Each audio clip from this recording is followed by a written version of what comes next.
तर America, Israel आणि Iran यांच्यातील युद्धाची झळ घरगुती गॅस सिलेंडरला सुद्धा बसतीये। एलपीजी गॅस सिलेंडरचा तुटवडा निर्माण झालाय।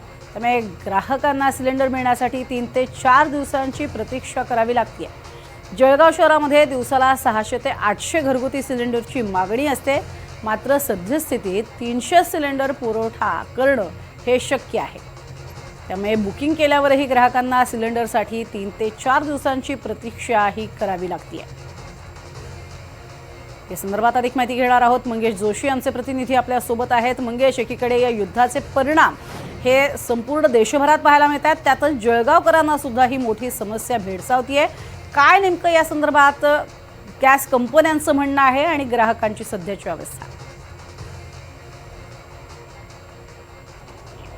नक्कीच प्रज्ञा, तर आपण पाहिलं तर अमेरिका इराणच्या युद्धाचा आज 10वा दिवस आहे आणि खरं तर या 10 दिवसामध्ये इंधन पुरवठ्यावरती मोठा परिणाम होण्याची भीती जी आहे ती व्यक्त केली जात होती आणि तोच आता भीती जी आहे ती कुठेतरी प्रत्यक्षात समोर येताना पाहायला मिळते। कारण आता गॅसचा तुटवडा जो आहे हा निर्माण झालेला आहे। कारण जळगाव शहराचा जर विचार केला तर जळगाव शहरात दिवसाला जवळपास 800 घरगुती गॅस सिलेंडरची जी मागणी असते, मात्र प्रत्यक्षात आता व्यावसायिकांकडे जे आहे या ठिकाणी एजन्सीकडे फक्त 300 सिलेंडर जे आहेत ते उपलब्ध होत आहेत। त्यामुळे जे काही आता बुकिंग सुरू आहे त्यामुळे ग्राहकांना 3 ते 4 दिवसांची जी आहे सिलेंडरच्या डिलिव्हरीसाठी प्रतीक्षा करावी लागणार आहे।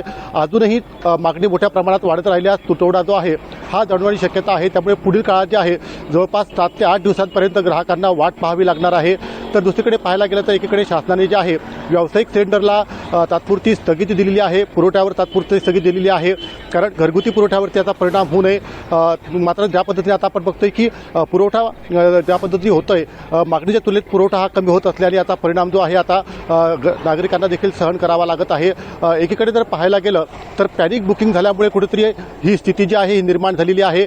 ज्या पद्धतीने सिलेंडरच्या दरात काही प्रमाणात भाववाढ झालेली होती, दुसरीकडे सिलेंडर मिळणार किंवा नाही अशी भीती आता नागरिकांना आहे आणि त्यामुळे कुठेतरी पॅनिक बुकिंग झाल्यामुळे मागणी मोठ्या प्रमाणात वाढली। मात्र पुढील काळात जी आहे ही मागणी जी आहे सुरळीत करण्याचा दावा देखील आता गॅस एजन्सी करत आहेत। पण नागरिकांनी पॅनिक बुकिंग करू नये असं आवाहन देखील आता एजन्सीधारकांकडून केलं जात आहे।